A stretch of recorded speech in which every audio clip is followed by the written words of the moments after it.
Na academia e no meio econômico, muito pouca atenção é dada ao papel da poupança no progresso da sociedade. Ao mesmo tempo, uma enorme importância é direcionada ao papel do consumo. Essa é uma situação curiosa.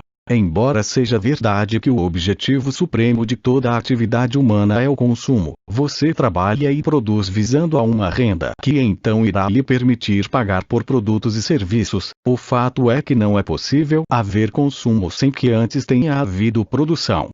E não é possível haver produção sem antes ter havido poupança. Explico. A natureza, por si só, nos agraciou com pouquíssimos bens de consumo, como maçãs em árvores ou frutas silvestres em arbustos.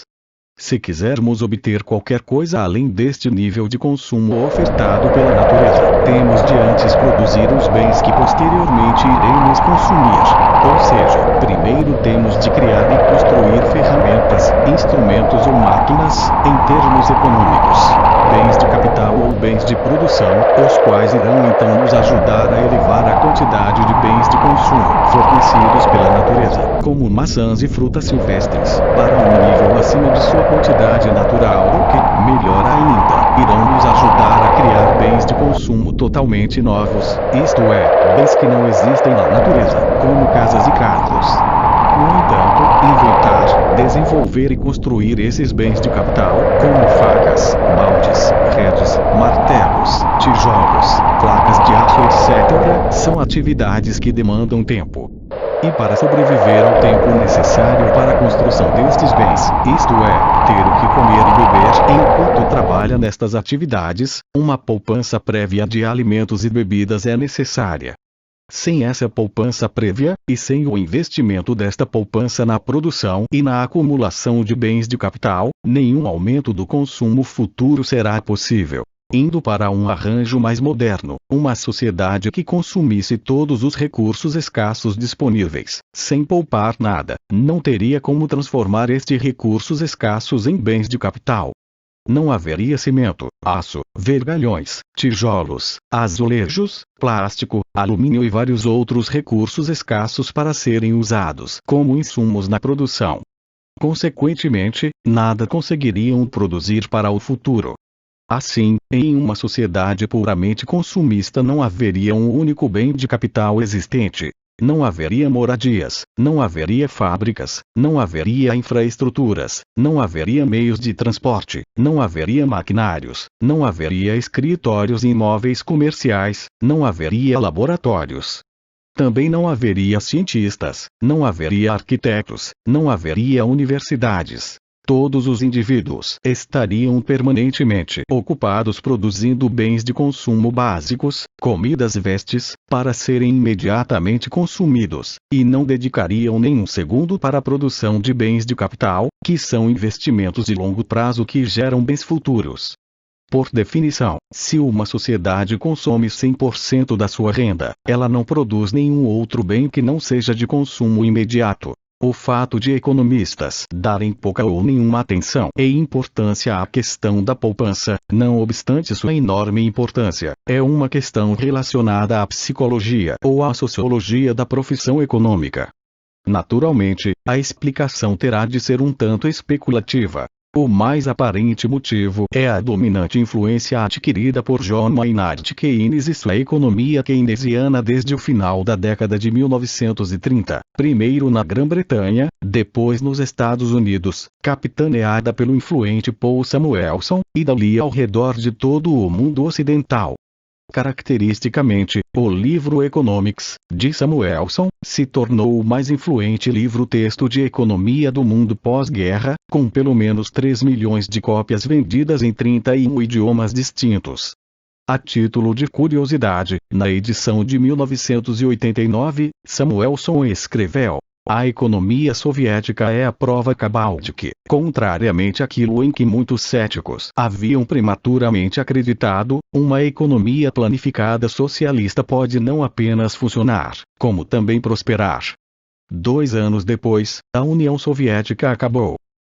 Entretanto, a razão mais fundamental para esta predominância keynesiana é outra, e envolve a imediata pergunta que se segue à explicação acima. Porque como a economia keynesiana alcançou tamanho e extraordinário sucesso? A resposta: porque o keynesianismo ensina exatamente tudo aquilo que políticos e governos querem ouvir. E dizer e propagar aquilo que governos gostam de ouvir com o intuito de legitimar cientificamente tudo que eles sempre querem fazer é algo que traz fartas recompensas para quem atua no ramo da educação, isto é, dentro de um sistema escolar e universitário que é todo financiado e controlado, via Ministério da Educação, pelo governo. Os altos sacerdotes do keynesianismo, com suas sinecuras nas mais prestigiosas e bem remuneradas universidades do mundo, ensinam e pregam aquilo que é música para os ouvidos de todo e qualquer político. Todos os problemas econômicos, estagnação, recessão, depressão ou qualquer outra coisa, são causados por uma escassez de consumo. E nunca, jamais são causados, como um simples bom senso guiado pela lógica diria, por uma falta de poupança ou por uma escassez de produção. E como corrigir os problemas do baixo consumo e estimular o consumismo? Tributando os mais ricos, porque eles supostamente gastam muito pouco de sua renda no consumo e poupam muito, e repassando o esbulho aos pobres, que gastam praticamente toda a sua renda no consumo. Colocando o Banco Central para imprimir mais dinheiro e repassá-lo ao Tesouro, que então irá gastá-lo em literalmente qualquer coisa, até mesmo cavando buracos para depois preenchê-los. E colocando o Tesouro para pegar mais empréstimos, aumentando a dívida do governo. O keynesianismo, em suma, é a teoria econômica favorita dos políticos simplesmente porque ela lhes concede um arcabouço supostamente científico para fazer aquilo que eles mais gostam. Gastar dinheiro. A teoria keynesiana diz que os gastos do governo impulsionam a economia. Que expandir o crédito, melhor ainda se for subsidiado, gera crescimento econômico. Que os déficits do governo são a cura para uma economia em recessão. Que inchar a máquina estatal, dando emprego para burocratas, é uma medida válida contra o desemprego. Que regulamentações, se feitas por keynesianos, são propícias a estimular o espírito animal dos empreendedores. E, obviamente, que a austeridade é péssimo. Qual político resiste a isso? Corretamente, Ludwig von Mises ridicularizou esse programa de estímulo econômico como sendo a vã tentativa de efetuar o milagre bíblico de transformar pedras em pães. Os efeitos da poupança sobre o progresso e a cultura. Com tudo o que foi dito acima, está implícito o efeito benéfico que a poupança traz não só para o progresso, como também para a cultura. Em todos os locais do mundo, a maioria das pessoas se esforça e batalha para conseguir mais e melhores ofertas de alimentos, de roupas, de moradias, de automóveis, de aparelhos de televisão, de computadores, de smartphones, etc. E é impossível alcançar este objetivo sem a poupança e a acumulação de capital. E, embora algumas pessoas ridicularizem essas conquistas como sendo apenas progresso material ou mesmo afetações de materialismo, vale a pena enfatizar que é somente quando há uma melhora nas condições materiais da vida humana que a cultura humana também poderá evoluir, progredir e prosperar.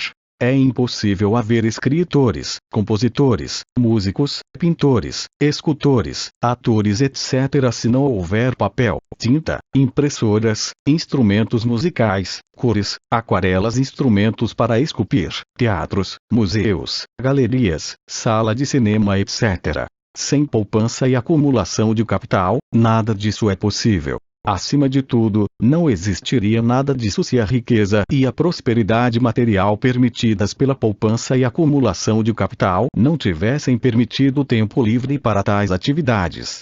Mas só a poupança não basta, é necessário haver inventores e empreendedores. Por mais importante e indispensável que seja a poupança para a prosperidade econômica e para o aumento do padrão de vida, ela por si só não basta.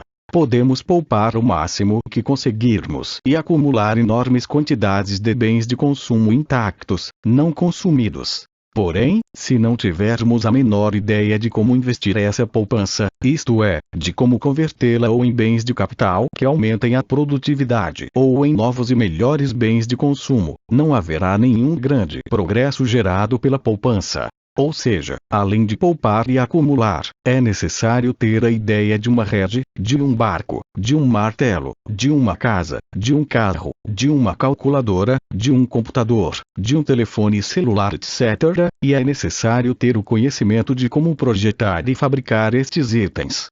E isso requer imaginação, inteligência, criatividade, engenho e habilidades, todas elas características humanas. A diferença entre nós e o homem das cavernas é que nós, hoje, temos mais conhecimento do que eles. Biologicamente, somos os mesmos. Os neurônios em nossos cérebros são os mesmos. O mundo físico à nossa volta é o mesmo. Todos os recursos físicos necessários para se fazer celulares, tablets, computadores, carros e aviões já existiam naquela época. Mas a nossa vida hoje é infinitamente melhor e mais confortável por causa do nosso conhecimento acumulado, o qual permitiu o surgimento de várias invenções que nos trouxeram enormes melhorias materiais e também culturais. Consequentemente, qualquer sociedade que tenha a intenção de melhorar suas próprias condições materiais deverá reconhecer a importância destes talentos e qualidades humanas, e honrar aqueles indivíduos que demonstrarem tê-las.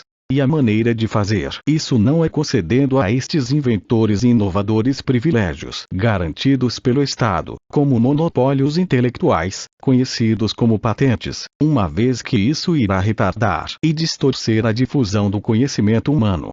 A maneira certa é dando-lhes louvores e reconhecimento público. Mais ainda, o reconhecimento e louvor devem também ser direcionados a empreendedores e aos talentos empreendedoriais, e não apenas aos inventores.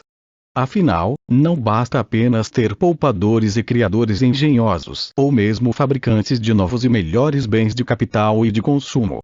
Para melhor satisfazer as demandas dos consumidores e aumentar o padrão de vida material, também é necessário que todos os produtos sejam produzidos da maneira mais racional, mais econômica e menos custosa possível, de modo que a produção de um bem específico não se dê em detrimento da produção de outro bem mais demandado e mais valioso. É neste ponto que o empreendedor e o talento empreendedorial, em busca do lucro e tentando evitar prejuízos, entram em cena.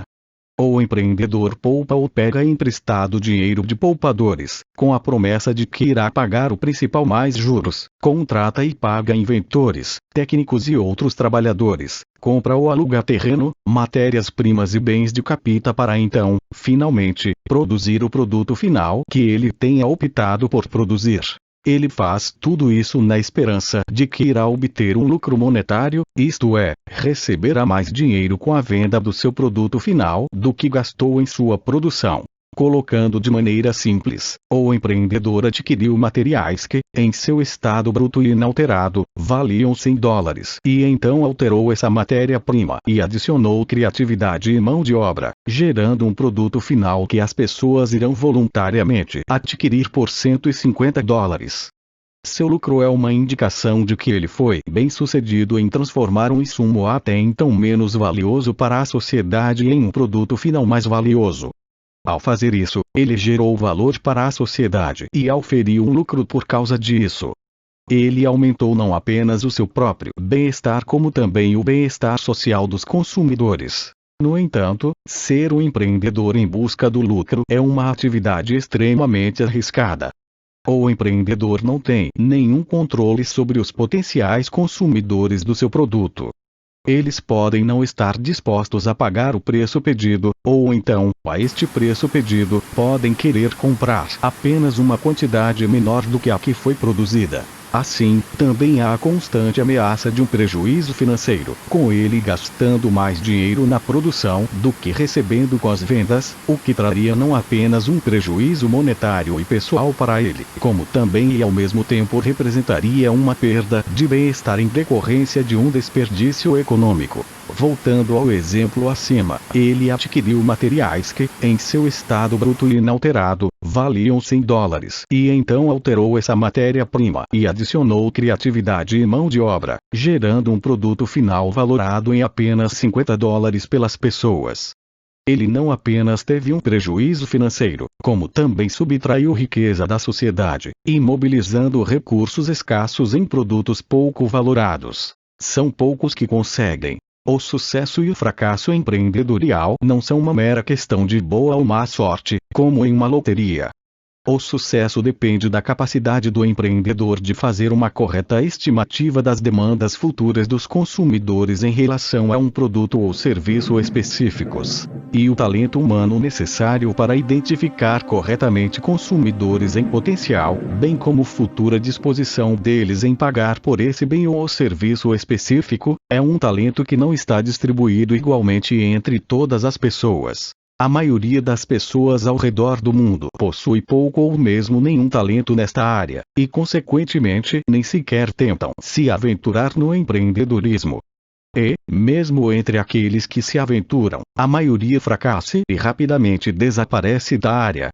Somente um pequeno número de pessoas possui o necessário talento empreendedorial para, de maneira contínua, se mostrar bem-sucedido e, com isso, se manter no ramo por muito tempo em um mercado concorrencial e não protegido pelo governo. Estes, acima de tudo, devem ser publicamente reconhecidos e louvados, e jamais serem invejados, se o objetivo for a melhoria das condições materiais da humanidade. Gostou do vídeo? Então deixe seu like, inscreva-se no canal e compartilhe com seus amigos.